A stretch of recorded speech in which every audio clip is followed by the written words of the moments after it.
Cool, man. Yeah. So, just by a quick way of introduction, we have Dan. Am I pronouncing this right? Canova. Yep. Awesome. Dan has written for a variety of some of the largest sports media conglomerates that we can think of, and freelanced for, including ABC News, Sportsnet Network, Fox News Media, right, among a couple others. Dan is a graduate of Kean University and um, now the managing editor and co-founder of the NIL Deal. And so thanks, Dan, again for joining the MOGL podcast. We've had some awesome guests on, and I'm excited about our conversation. I think the perspective that you bring is going to be valuable to some of our listeners today. So thanks again for joining. For sure. Thanks for having me on, Brandon. Worked with you in the past. A lot of great things MOGL's doing as well. So, just looking to bring that side to light and, just trying to bring the news of the NIL landscape in high school and college sports Yeah. to the world now that, as of July 1st, 2021, athletes can make money off their name, image, and likeness. So I'm glad to be a part of that movement for sure. Now, have you been interviewed, Dan? I think Have I been interviewed? it's always you Actually, doing the interviewing, right? And for us, the relationship has been such where you've done the interviewing, whether it's myself or another one of our team members, but and you trying to extract information out of us. But today, we're reversing the roles. And have you been in this seat before? I have a couple weeks ago. I spoke to. I like to give back when I can. Kean University, my alma mater, reached out to me and said if I'd be willing to speak to the sports business club Okay. at Kean, and of course I was down to do that.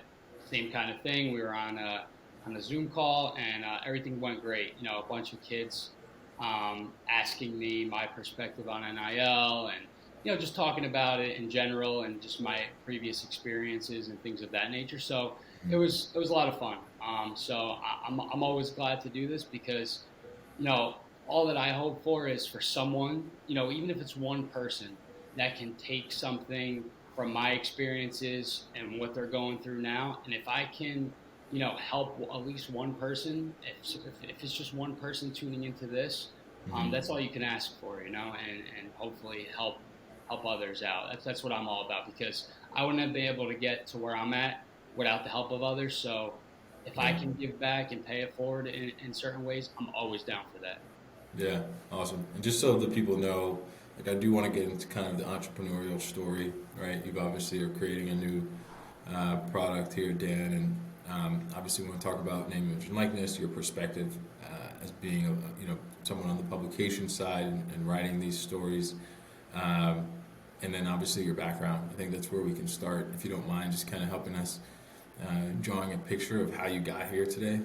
Maybe a brief overview of some of your past stints at some of those other large media conglomerate companies that I mentioned, Yeah, and for then sure. what was the inspiration behind the NIL deal for you?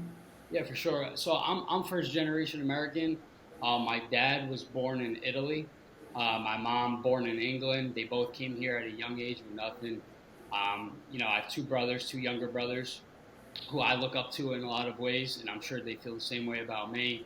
And my parents just set all of us up for success. We all went to college. My last brother, he's 22. He's just finishing up at Montclair State. He's graduating in a couple of weeks. So our parents just really set us up for success, and wanted it better for us. And right at the gate, when I was at Kean, I had a couple internships, covering high school sports. One thing led to another. Got an internship at SNY, the home of the Mets. After graduating college, moved over to ABC Radio, doing some sports production, and then I went over to the Daily Record, which is Morris County's newspaper, Morris County, New Jersey. And after a year of being there, I was laid off. Budget cuts, Gannett, USA Today, all under that same umbrella. And it was nice to be humbled at a young age. I learned a lot. Getting laid off, it taught me that as workers, we're all replaceable, but I got back on my feet immediately. Got a freelance opportunity with NJ.com 2 weeks later, And then it led to opportunities at the Jersey Journal, which I'm sure you're familiar with. Your days at St. Peter's Prep, covering schools like that. And I was there for 2 years as the sports editor before I moved over to Fox News and was covering sports there from March 2020 to March 2022. Had some great interviews there. Interviewed guys like Joe Montana, Deion Sanders, Marshall Faulk, Justin Herbert, current quarterback of the Chargers. So I had a lot of great experiences, but was getting a little burnt out. Wanted a new challenge in my life. So a full-time job right now, working in sales, um, doing that right now, but obviously still had the itch to, work in sports and, you know, just thought of some ideas and, touched base with my two partners now at the NIL deal. And around January of last year, not this past January, January of last year, we just started brainstorming ideas. And, I just said to them, like, what do you guys think of the NIL space? Don't you think there's something here? And one thing led to another, logo design, website design. And then before you know it, we launched in September, October of 2022. So here we are now, a couple months later, 6, 7 months into it. Obviously a brand new media site, but we've been landing so many great interviews. We interviewed NFL sports agent Lee Steinberg. We interviewed former USC quarterback Matt Leinart. We've been landing a ton of interviews, talking to so many different people in the space, learning, getting educated, and attorneys, lawyers, just so many different people that have shared their expertise with us. And, we're just looking to grow from there. I think this is such an interesting space. I was always an advocate of NIL. I always was a believer in it. I mean, put it this way, I was a journalism communication major in college. Back then, if I wrote a best-selling book, I would be able to sell it and capitalize on making money. So my whole thought process is, why all these years couldn't high school, college athletes make money off of something that they excelled at that point in time? Right. There's only a small percentage of athletes that go pro. I think, 2-3%, maybe even less, who knows? So when they're at their peak, whether that's high school or college, there's some guys that fizzle out after high school.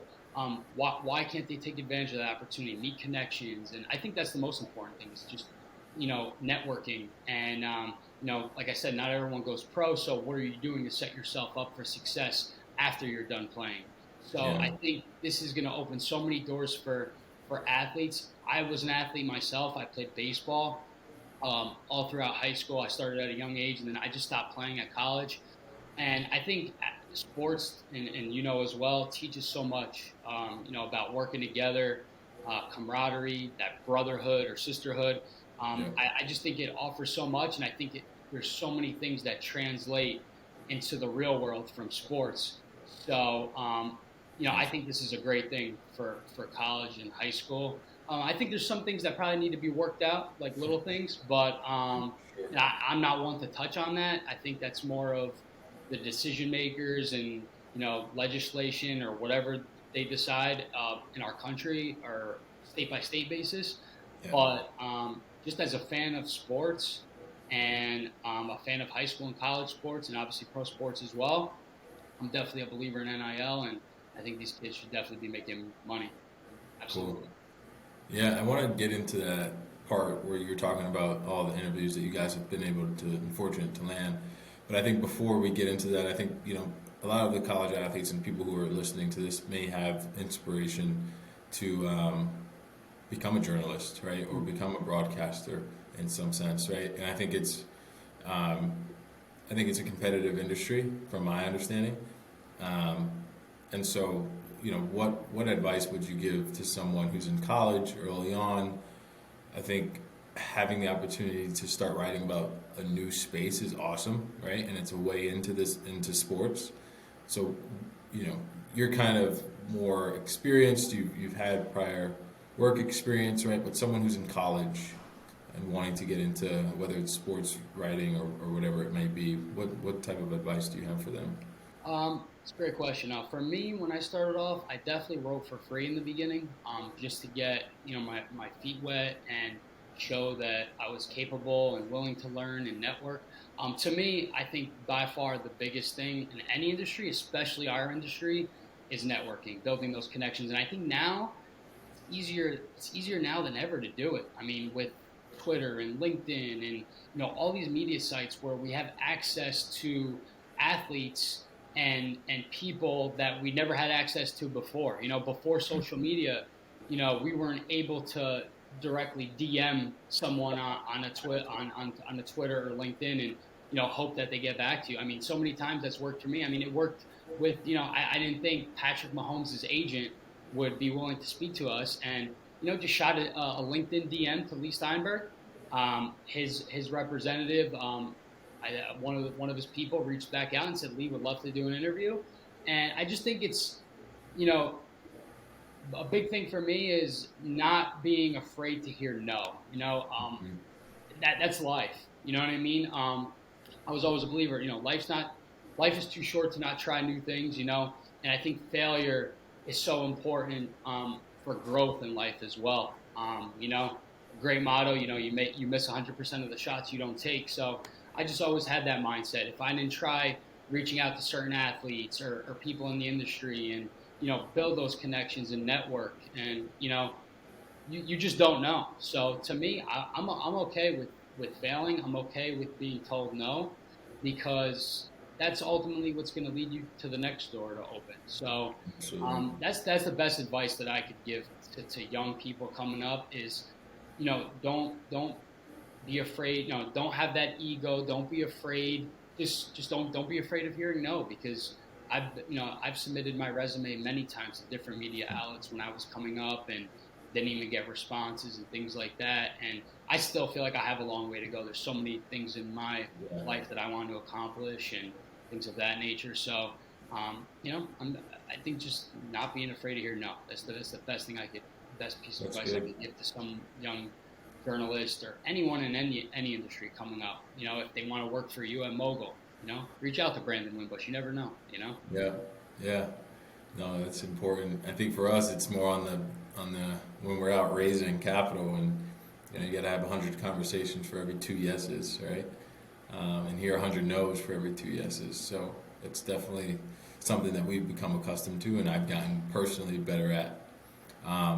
But back to your conversation here, I think when you think about any news publication, Dan, and specifically the NIL deal for you guys are at the epicenter of the space, in terms of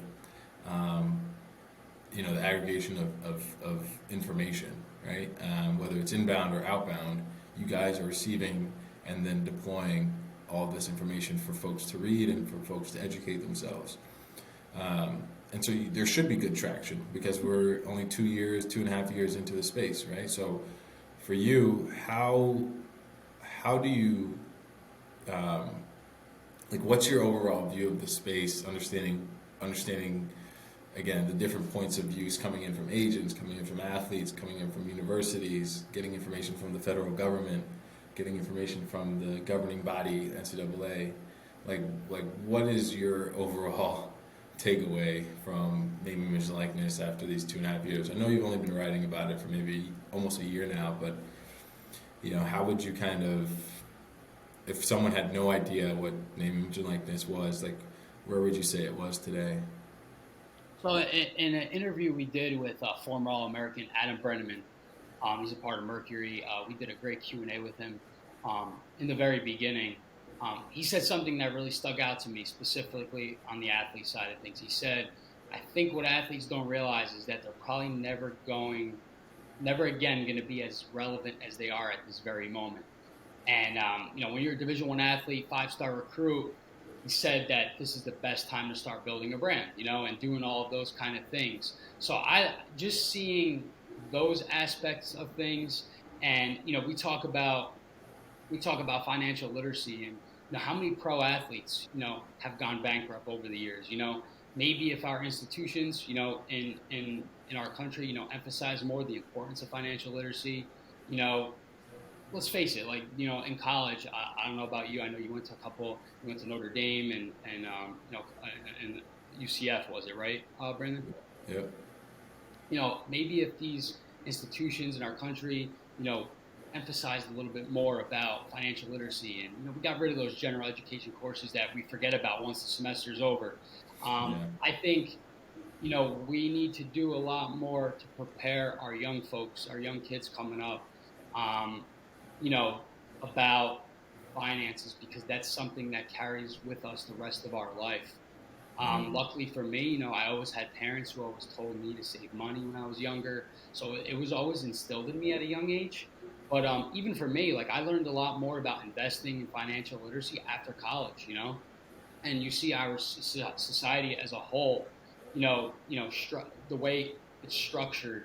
A lot of our kids are in debt at a young age. Go to college, student loans, car payments, mortgages on a house. If you get married, you have a wedding that you're going to put thousands and thousands of dollars into. And then in today's society, with inflation, cost of living, Yeah. how house prices. I like real estate a lot. I keep my eye on that, and how house prices have skyrocketed over the last several years. And you look at it, it's like, what is a young kid fresh out of college, going to do when they graduate and they have that amount of money in debt? So I think this is so important, especially for athletes. I'm definitely personally very super passionate about it, and I always wanted to do something in my life. I didn't know exactly what it was, but I always wanted to do something, to help others. And I feel like me telling the stories of these young high school and college student athletes, money they're making, great decisions that they're making with those dollars, the impact that they're making in their communities, for their families. We've written stories about there's a basketball player, Anthony Leal from Indiana. He paid off his sister's student loan debt. Just Story all those great. feel good stories, and I think the pros. Could there be some cons? You hear some things, with the whole Jaden Rashada incident at Florida, and could there be some negatives with this? Sure, but I think, in my opinion, the pros far outweigh the cons Yeah. in this space, and that's where I'm at. It right now. We try to write those good stories. We just interviewed Jamal Sheed from Houston basketball. They were obviously a number one seed this year, and we spoke to him about what he's doing and the partnerships that he has, and him too. He was paying for his family to come watch him play. I remember playing in high school and just wanting my mom and dad to be there, and now you're at the college level playing at an even much bigger stage, and he's able to do that for his family. Like, how great is that? And that's what I take out of NIL, is that the positives that it is bringing to these Yeah. student athletes. And again, there's always one bad apple. There's always people that are going to try to do things to cut corners. But again, I think there's certain things that probably need to be worked out. That's way above my pay grade. I have no idea what our country or on a state by state level what they're going to do. Yeah. But I think that whatever they do, they should not limit these athletes from making a certain amount of money. Eventually, I think we could see, maybe athletes being classified as employees, and they get paid, through TV deals and things like that, which I'm all for as well. I mean, there's billions of dollars being thrown around with these different, TV deals with the different conferences all across the country. So Yeah. I think there's still a lot to uncover since we're so early into this. But again, I just think this is a positive, and Yeah. and this is a good thing for high school and college sports. I mean, look at it just from a basketball perspective. Probably the second biggest sport in college. I would say football is number one, and I would say basketball is two. In women's hoops this year, we had two programs make the finals who never made it before. LSU won it, obviously, first time in program history. And then in men's basketball, there were no top three seeds in the Final Four for the first time in NCAA history. So I think immediately we're already seeing that there's some parity. There's new schools coming up. Not everyone's just going to go to Alabama to play for Nick Saban. Now they have other options where maybe other schools are willing to flex some money from donors and boosters and collectives and things of that nature. And, now maybe Texas, the Longhorns, are going to be relevant again. Last time they were relevant, Vince Young was quarterback. Now you got Arch Manning, Peyton and Eli's nephew there. Maybe they're going to, turn the ship around. And then you see a bunch of other schools just landing good recruits. And maybe now Jaden Rashada, things didn't work out with him at Florida. He's going to be going to Arizona State. maybe their football program turns around. So I just think there's going to be so much more parity for the sports, and I think this is a good thing overall. I really do. Yeah. I didn't know he was going to Arizona State. I just hope my guy Drew Pine gets his time to put in his work and shine because he deserves it. But that's awesome, right? I think for me, similar to what you were saying, Dan, like the development of the holistic athlete. Just had a conversation with a good friend, Amir Carlisle, back at Notre Dame, and he's sitting in the player development role there, and that's important for us back in South Bend, and I think that's what NIL accelerates, right, for each university, right? If you're doing it right on your campus, if you're doing it right um, from a parent and representation standpoint, like developing the whole athlete, whether that be building their resume or teaching them how to engage with executives at companies, right? Building your brand, building content, like all of that is so valuable for the period of your life after college. And so I think just NIL really provides a good foundation to do Absolutely. all How, those how about the things. opportunity? An athlete wants to get into a specific industry. My brother who's graduating from Montclair, he's in finance. Now imagine he was a top recruit or a top athlete in college, and he went to a great school, but for some reason blew out his knee, can't play at the pro level. Now imagine all the network that he built while he was in college, and Yeah. what's great about it is whatever you have interest in, from a professional standpoint, when you're done playing sports, you can kind of craft your NIL deals around what you're interested in. Right. And I think that's awesome too. You're a finance major. Maybe you want to get involved with, what it's like to be a financial advisor, or being, an accountant, or whatever that may be. Whatever industry. And now imagine getting an NIL deal with an accountant, and now you're partnering with that firm. And then when you graduate, they hire you. It's Yeah. almost like could serve NIL can almost serve as like an internship in a lot of ways as well, Yeah. while putting money in these kids' pockets. So I think the networking is what's most important, and then obviously now being able to make money Yeah. as well. So I think it's just a great thing, man. I really Yeah. really believe that. Awesome. Back to the NIL deal.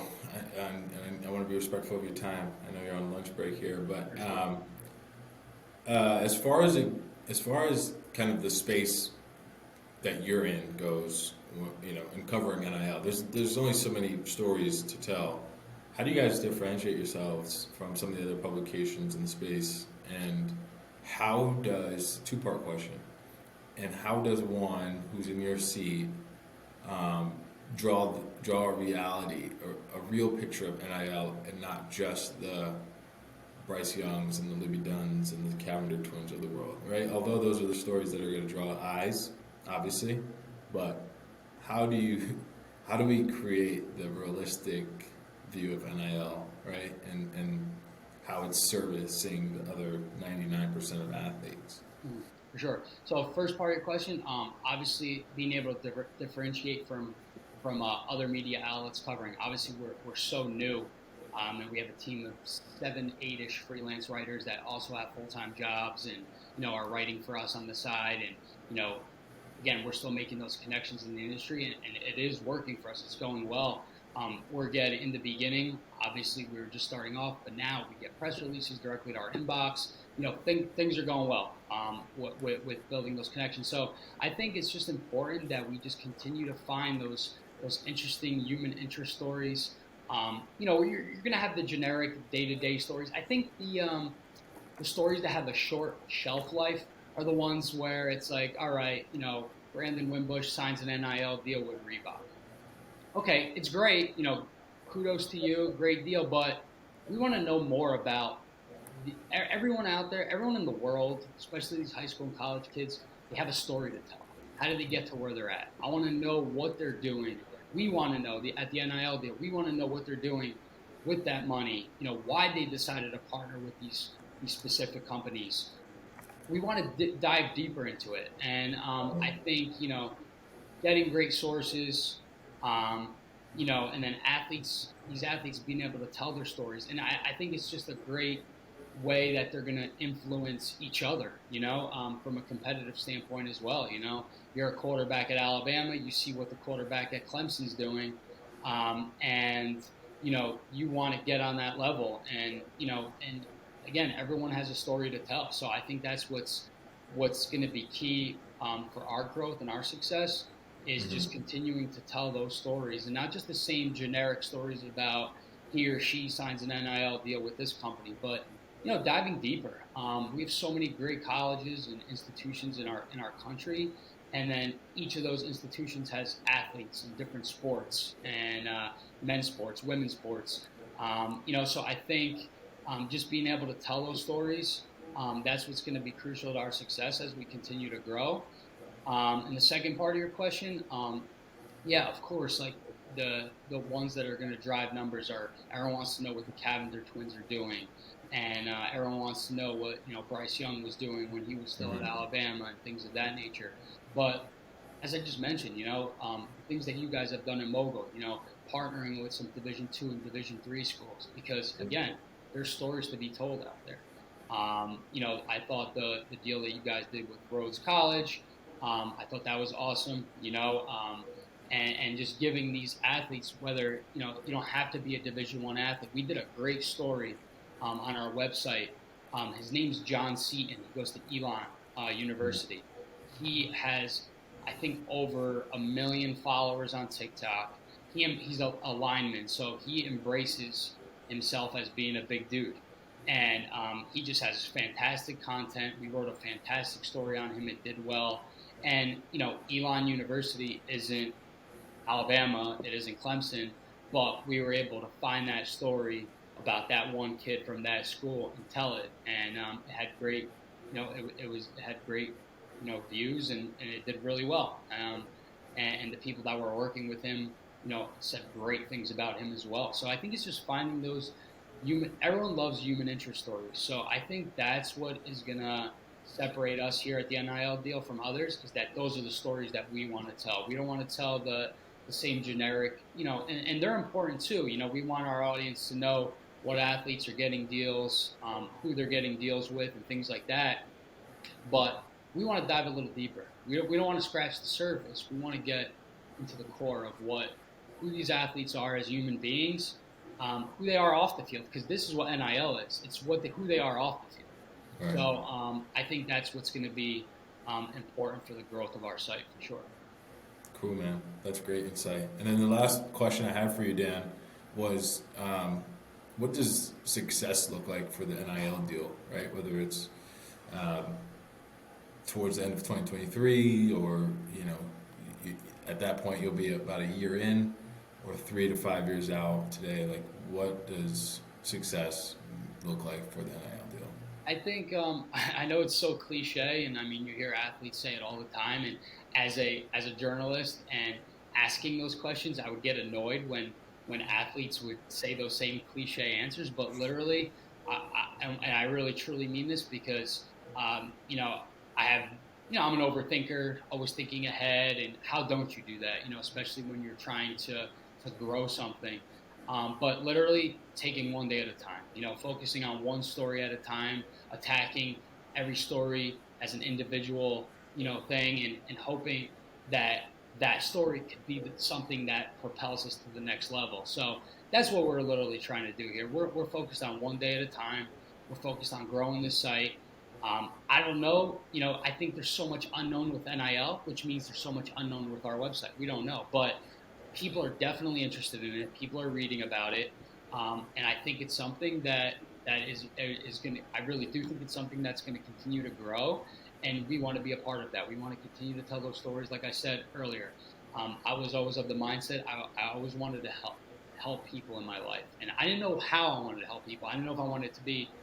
No, I don't think I had the brains to be a doctor or a lawyer or something like that, but my vision of helping people with this is telling the stories of high school and college athletes and what they're doing from a financial perspective off, and who they are as humans off the field, and telling those stories to inspire hopefully the next crop of athletes that are coming up, because it's never ending. You have kids that are in elementary school, middle school, that are athletes that are working hard to keep getting to the next level. Then they want to play in high school, then they want to play in college. So it's going to be a new cycle of kids that are constantly coming up. So I'm sure there's kids that are in high school and college that are looking up to, you know, say like an Armando Bacot from North Carolina. He's staying another year at UNC because he's like, hey, I can take advantage and be a star here at one of the most prestigious men's basketball programs in the country, and Right. I could stay here and grow and make more money than I would then go into